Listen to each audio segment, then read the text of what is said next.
মাগরিবের পরে কারো সঙ্গে কথা না বলে এই দোয়াটি 7 বার পরে আল্লাহ তাআলার কাছে যা চাইবেন আল্লাহ আপনাকে তাই দান করবে।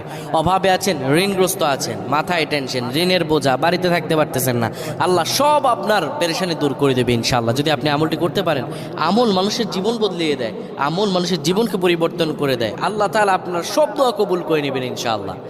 মাগরিব নামাজের পরে কিবলামুখী হয়ে থাকবেন, কারো সঙ্গে কথা বলবেন না, কারো সঙ্গে কথা না বলে কিবলামুখী হয়ে আপনি পড়বেন আল্লাহুম্মা আজিরনা মিনান নার, আল্লাহুম্মা আজিরনা মিনান নার, আল্লাহুম্মা আজিরনা মিনান নার।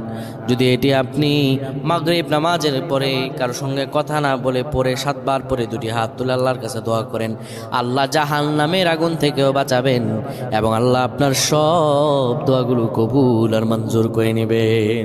আল্লাহুম্মা আমিন।